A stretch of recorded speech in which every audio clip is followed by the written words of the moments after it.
This is the Afsana ওরা।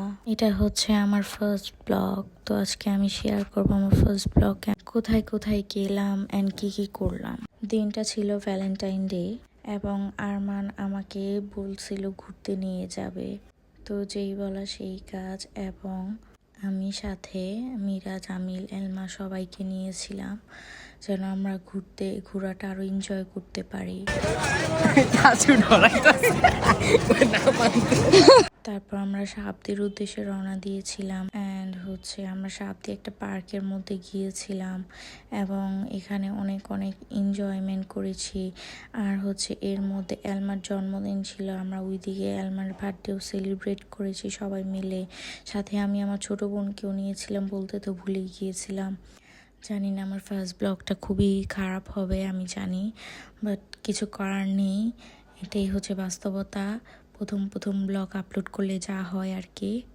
তো আমরা ওইদিকে ফুচকা কেক টেক কেটেছিলাম। আমরা তো কেক নেওয়ার সুযোগ পাইনি, তাই ছোট ছোট মাফিন কেক দিয়ে আমরা জন্মদিন পালন করছিলাম অ্যান্ড অনেক দুষ্টুমানি ফাইজলামানি করছিলাম অ্যান্ড আমরা খাবার খাচ্ছিলাম। আমি আবার ঝাল কম খাই, তাই ঝাল কম নিয়েছিলাম। ওরা আবার ঝাল খায়। আমার হাজব্যান্ড ফুচকা খাবে না, সেই চটপটি আনতে গিয়েছে।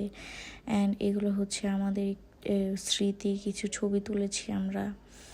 তো এইভাবে আমরা অনেক ফান করেছি, এনজয় করেছি দিনটাকে। তারপর আমরা সবাই মিলে ফুলের বাগানে গিয়ে এই ফুলের ক্যাপটা আমরা কিনেছিলাম 100 টাকা দিয়ে। মানে এই ফুলের বাগানে ঢুকতে হলে এই ক্যাপটা কিনতে হবে, না হলে ঢুকতে দিবে না। তাই ক্যাপটা কিনে আমরা এনজয় করছিলাম অ্যান্ড অনেক এনজয় করেছি আমরা। অ্যান্ড আমি এলমাকে বলছিলাম, এলমা তুমি কি আমাকে মনে রাখবে? আমি দেশের বাহিরে যখন চলে যাব তখন কি তোমার মনে থাকবে আমি যে এভাবে তোমার বার্থডে সেলিব্রেট করতে তোমাকে সাথে নিয়ে এসেছিলাম? বাট আমাদের এরকম ইন্টেনশন ছিল না, বাট হুট করে এই ইন্টেনশনটা মাথায় চলে আসছিল, তাই বার্থডে পালন করে ফেলেছিলাম আমরা। তো অনেক মজা হয়েছে, সবাই অনেক হাসি খুশি আনন্দে কেটেছে। তো আমরাও নায়ক নায়িকা দুজনে সুন্দরভাবে পোস্ট নিয়েছিলাম, এভাবে রেলগাড়ি। তারপর আরও কত কি আমরা সবাই মিলে নাগরদোলায় চলেছিলাম অ্যান্ড একটু রোমান্টিক পিকচার আপলোড দিলাম অ্যান্ড সে তার শালির সাথেও পিকচার তুলেছে সুন্দরভাবে। সে সবাইকে অনেক আদর করে, ভালোবাসে। খুবই মজা হয়েছে অ্যান্ড নেক্সট টাইম অন্য কোনো কিছু নিয়ে চলে আসবো। আল্লাহ হাফেজ।